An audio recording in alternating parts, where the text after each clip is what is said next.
مع برنامج البرنامج مع باسم يوسف.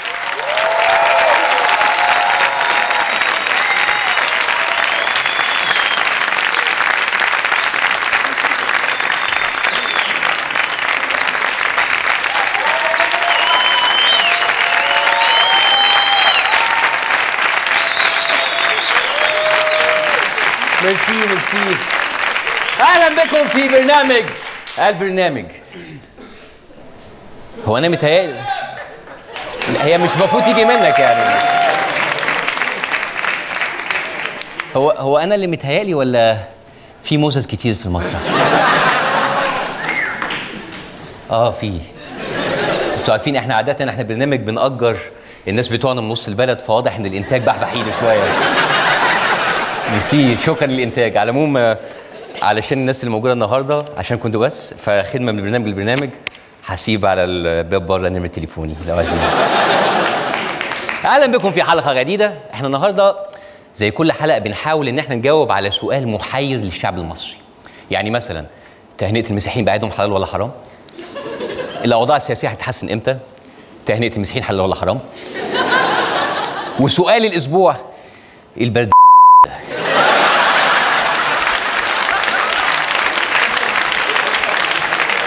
ايه ده يعني؟ كتير يعني.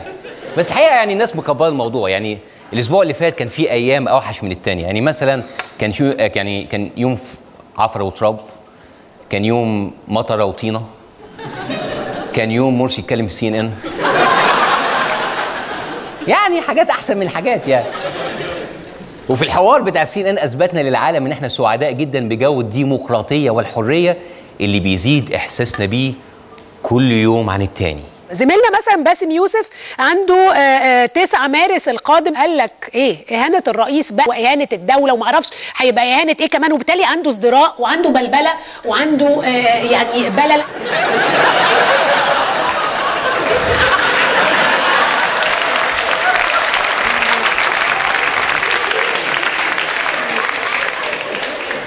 بلل؟ والله يا مدام لميس انا ناشف بجد. انا عارف ان القعده كتير بتعمل مشاكل واحيانا رطوبه، بس انا عامل احتياطاتي. مع البيبي باودر بتاعي مفيش بلل ولا تسلخات، لافاند نوعي المفضل. معلش بقى زملاء في نفس القناه وبنهرج مع بعض. يعني كله على سبيل الدعابه يعني. وانا الحقيقه احب استغل المناسبه دي علشان اعبر عن سعادتي لانضمامي لCBC، ونتمنى ان احنا نكمل مع بعض على طول. عنده مجموعه من القضايا فيها مطالبه بسحب ترخيص CBC. يعني احنا كمان احتمال نقفل. يلا الحرام ما بيدومش.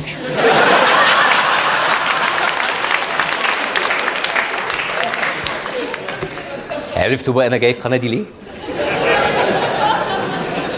ما علينا. في ناس كتير بتتهمني ان انا ببقى متحامل او ضد الاخوان احيانا. دي كلها اكاذيب وافتراءات. انا ضد الاخوان على طول. وبما ان احنا جبنا ظرافه والقناه كده كده هتقفل، انا عايز النهارده اتضامن مع شخصيه مهمه جدا من الاخوان. اسمحوا لي اقدم لكم الشخصيه دي. مصر فيها عشرات الالاف يسمى عصام، واذا قلنا عصام فقط لن يكون الا عصام العريان. هو طبيب، نائب رئيس حزب الحرية والعدالة، وهو محامي، ورئيس اللجنة العلاقات الخارجية بمجلس الشعب، وهو مفكر إسلامي، عضو مكتب الإرشاد، مستشار رئيس الجمهورية، وعضو الجمعية التأسيسية للدستور. سيد عصام العريان نائب رئيس حزب الحرية والعدالة، والمتحدث الإعلامي باسم جماعة الإخوان المسلمين. مش عارفة أقول مبروك ولا ربنا يستر صراحة. بدون حاجة كده كفاية إن احنا نقول الدكتور عصام العريان. عصام العريان. لا بس ما شاء الله يعني مناصب كتير. ده انت كان فاضل لك منصبين وتبقى غسان مطر. بس راجل المناصب دي كلها المفروض يكون احسن واحد يمثل الاخوان ويعبر عن وجهة نظرهم، الا لو سمح الله لا سمح الله قال تصريح زي ده. دكتور عصام العريان طالب امبارح بيهود مصر، قال ليهود مصر يا ريت ترجعوا تاني من إسرائيل. الدعوة التي أطلقها عصام العريان القيادي الإخواني ونائب رئيس حزب الحرية والعدالة لعودة اليهود المصريين في إسرائيل إلى مصر. دعوة اليهود إلى المهاجرين إلى مصر، دعوة إلى اليهود المصريين اللي هاجروا من مصر إلى إسرائيل بالعودة إلى مصر عشان هي أولى بيهم. وماله عصام يجوا بيتهم ومطرحهم، ما المسيحيين بيمشوا كده كده يجوا هم بدلهم.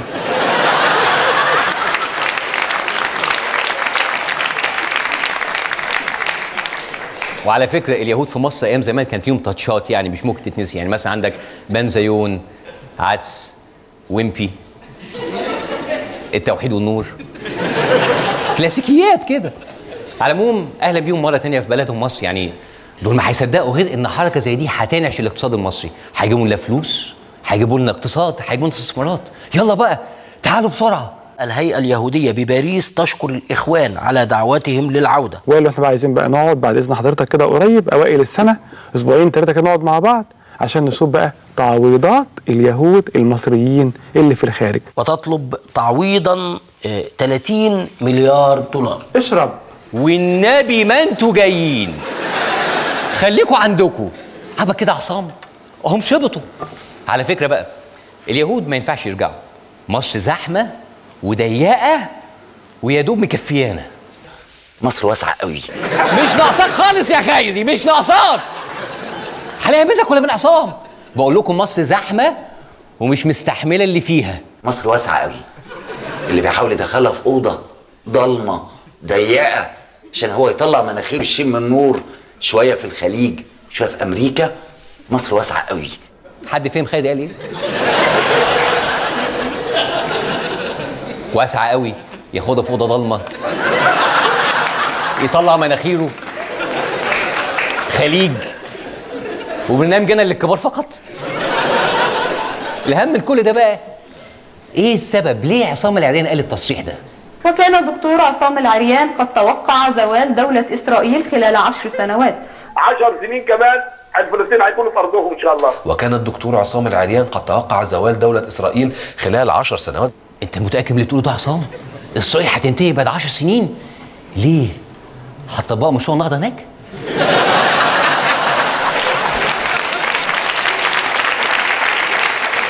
لا لا لا لا سوري. أنا بهزر. النهضة بتقضي على الشعوب بس مش الدول، لا. هتبعتوا لهم خيرات؟ بس سؤال معلش، إيه علاقة زوال إسرائيل بإن اليهود يرجعوا تاني؟ ويا ريت اليهود بتوعنا يرجعوا لنا بعد كده عشان يفسحوا مكان للفلسطينيين بقى، يعني الفلسطينيين يرجعوا بلدهم، يجوا اليهود بقى العرب يرجعوا بلادهم ان شاء الله. كل مصري له حق ان يعود، خاصه اذا كان بقى هيعود يفسح مكان لفلسطيني. كانت تايهه عننا فين دي؟ انت عارف انت عملت ايه يا عصام؟ انت حليت القضيه الفلسطينيه، وعد بلفور واربع حروب وسينا بتروح وبترجع وانتفاضات واتفاقات سلام، وفي الاخر الحل عند عصام العريان شيل ده من ده يرتاح ده عن ده. انت عبقري يا عصام. وهو ده الوعد الجديد، اليهود يفسحوا مكانهم بمزاجهم والفلسطينيين يقعدوا. ده ما حصلتش يا عصام. وتاكيدا لكلام عصام، الحقيقه ان اللي فاضل من الجاليه اليهوديه قالوا ان هم ما طردوش، ومعظم اليهود اللي هاجروا راحوا امريكا واوروبا، وجزء صغير بس اللي راح اسرائيل. يعني مش هم دول اللي هيفضوا اسرائيل. بس سؤال، اللي اتولد جوه اسرائيل ودخل الجيش في اسرائيل وحارب ضدنا لسه مصري، وابوه مصري، وسماره لونه مصري، وخفة دمه مصري. وكل مصر. لا يا جماعه، لا صوت معلش، نتكلم جد شويه معلش.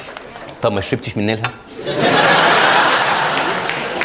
بس احنا يا جماعه ثقافتنا حاجه تانية. اليهود اللي من اصل عراقي او مغربي او مصري اللي استقروا هناك ما عادوش زينا، ما بقوش حتى يتكلموا زينا. أولا نتحدث عن استراتيجية حركة حماس الإرهابية، ومن لف لافها ضربني وبكى سبقني واشتكى.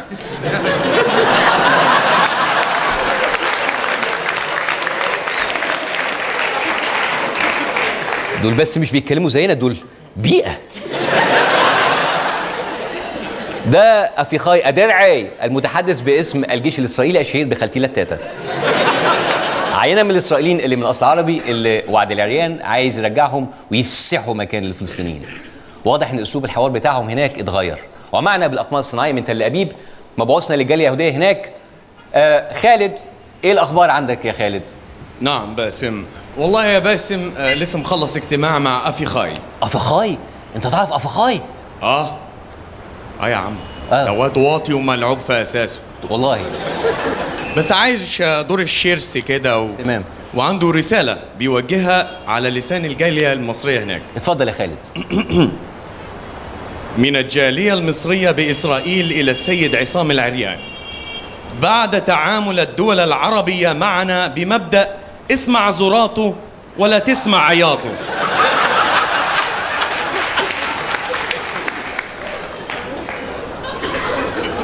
اسمع زراطه ولا تسمع عياطه. ايه الامثال دي يا معلم؟ كمل. لا يسعنا الا ان نقول اركب الديك وانظر فين يوديك. لن نعود الا بعد تقديم ضمانات. قسموا القسايم خد تنكومي، قالوا مسكينه قلت من يومي. يضاف 12% خدمه.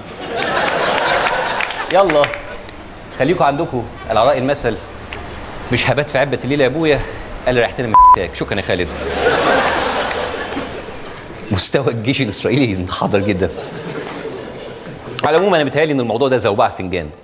موضوع ان اليهود يسيبوا اسرائيل مش هيحصل، واليهود المصريين اللي فعلا نفسنا يرجعوا من اوروبا وامريكا مش هيرجعوا هم كمان.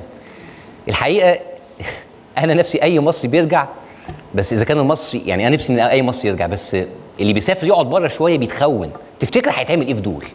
دلوقتي ما فضلش الا حاجه واحده بس، الرئاسه والاخوان يعملوا حاجه اخيره. أكد المتحدث الرسمي باسم رئاسة الجمهورية دكتور ياسر علي أن مؤسسة الرئاسة غير مسؤولة عن التصريحات التي أدلى بها نائب رئيس حزب الحرية والعدالة. انتقد المتحدث الرسمي باسم جماعة الإخوان المسلمين الدكتور محمود غزلان تصريحات العريان، واعتبر أنها تمثل إحراجا للجماعة والرئيس مرسي. باعوك يا عصام. طبعا ما لهمش دعوه بيه، ده هيلا عضو مكتب ارشاد، زعيم الكتله البرلمانيه الاخوان، عضو مؤسس حزب الحريه والعداله، نائب رئيس حزب الحريه والعداله، كان المتحدث الرسمي باسم الجماعه، ونفس كتاتني على رئاسه الحزب. غير كده ما لهمش دعوه بيه خالص. وفوق ده كله مستشار الرئيس. ايه؟ عصام مشي؟ يلا عشان يفسح مكان لغيره. مشي.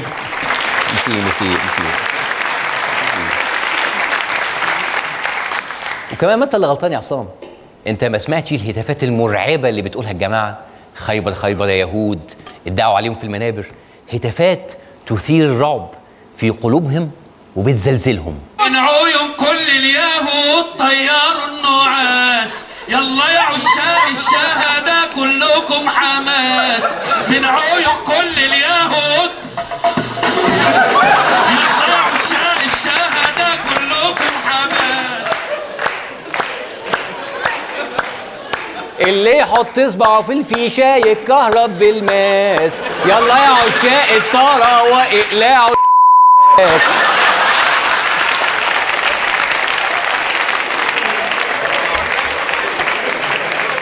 هتافات مرعبه. الصهاينه قاعدين في الصيع عاملين كده، مش هننام يوي. دي مظاهره ولا دخله بلدي؟ مش فاهم. ولو لسه في اي شك في جديه دعوه العريان، كفايه ان هو يسمع خطابات الرئيس مرسي نفسه زمان قبل الرئاسه، مش زمان قوي يعني، على 2010 كده. ايام ساعتها ما كانش بيفرق ما بين الصهاينه واليهود. يجب ان لا ننسى ايها الاخوه ونرجع ابنائنا واحفادنا كراهيه لهؤلاء، للصهاينه، لليهود، لمن يسيروا غلطهم. يجب ان يرجعوا الكراهيه، يجب ان تستمر الكراهيه. ما تنسوش تحطوا الكراهيه دي في البيبي فورمولا بتاع ولادكم. مع التسنين احتمال تحتاجوا تزودوا جزر. صحيح بيخلي البيبي بتاع العيل لونه برتقاني، لكن مش ضروري بيبقى بسبب الجزر، بيبقى غالبا من الكراهيه نفسها. بمناسبه الكراهيه، في ناس بترضع ولادها كراهيه لناس كتير قوي، مش بس اليهود، للمسيحيين، للشيعه، للصوفيين، للبهائيين، لكتير من المسلمين، للستات،